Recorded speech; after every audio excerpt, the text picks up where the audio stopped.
Hello mga kalabs! Kumusta po kayo? Eto po palang luncheon meat yung niluto ni Mama. Binigay nga lang po ito ni Nanay kay Mama. Kaya sabi nga po ni Papa ay lutuin na lang po niya para po sa almusal namin. Pagkahiwa-hiwa nga po ni Mama ay naglagay nga lang po siya ng itlog para hindi nga daw po dumikit sa kawali kapag naluto na daw po. Iba pa man din po yung kawaling paglulutuan ni Mama. Sticky nga po ito, kaya lang mga kalabs ay naubos nga din po yung pagka-sticky niya, oh. Pinainit nga po pala ni Mama yung tinolang inulam nga po namin nung isang gabi. Marami pa po kasing natira eh. At kumain na nga din po pala si Papa mga kalabs. At nung nagutom na nga po ako ay kumain na nga din po kaming dalawa ni Kuya.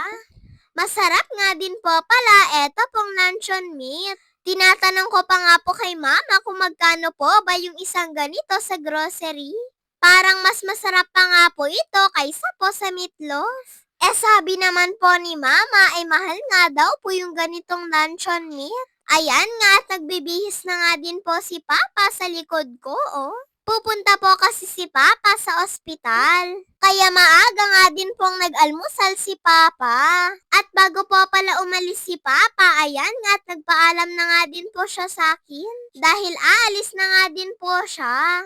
At nagbenta nga din po pala si Lola ng saging.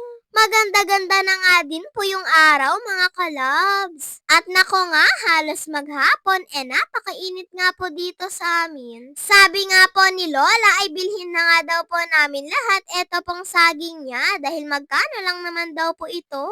At para makauwi na nga din daw po siya kaagad. Piso lang naman po yung isa po dito sa bentang saging ni Lola. Kaya pinabilang na nga din po ni Mama yung mga saging kay Lola. Dahil kukunin na nga daw po yun lahat ni Mama.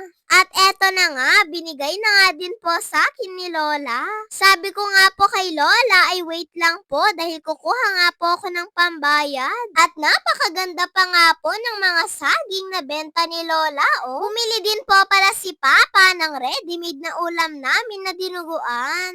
Meron nga din po itong Shanghai at lumpiang gulay. At yung masarap na sabaw ng papaitan. Kaya pagkahanda nga po ni Mama ay kumain na nga din po kami. Nako nga mga kalabs at halos buong araw ay nag-brown out na naman nga po dito sa amin. Kaya kung mapapansin nyo nga po ay medyo madilim na naman po dito sa loob. Mabuti na nga lang at umaaraw na nga din po.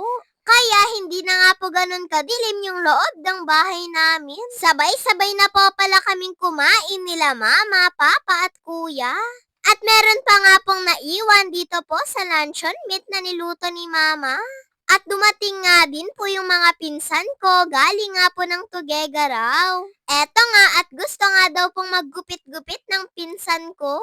Gusto niya nga daw po kasing gayahin yung mga ginagawa ko.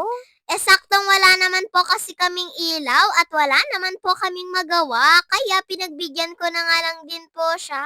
At tuwang-tuwa naman ang bata. Pagdating po ng hapon ay sinundo din naman po sila ng papa nila.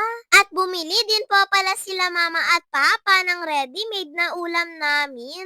Lechong manok po pala ito mga kalabs ng Senior Pedro.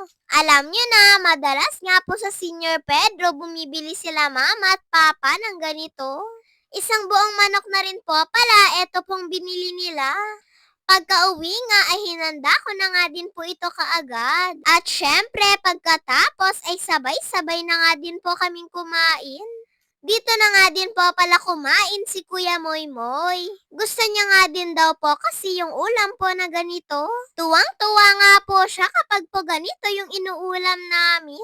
Pagkahanda nga po ay kinuha ko na nga din po yung part ko po sa manok. Syempre yung dalawang hita po. May sausawan nga din po pala itong toyo. Maski nga din po yung toyo na sausawan nila ay masarap nga po. At masarap nga din pong ipangsabaw dito po sa kanin. O tara mga kalabs, kain po tayo! Kapag ganito pa man din po yung inuulam namin ay napaparami nga din po ako ng kain. Kaya mabilis nga lang po akong mabusog.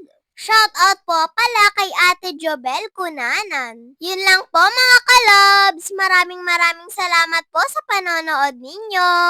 Mag-iingat po kayo palagi. God bless to all. Bye-bye po.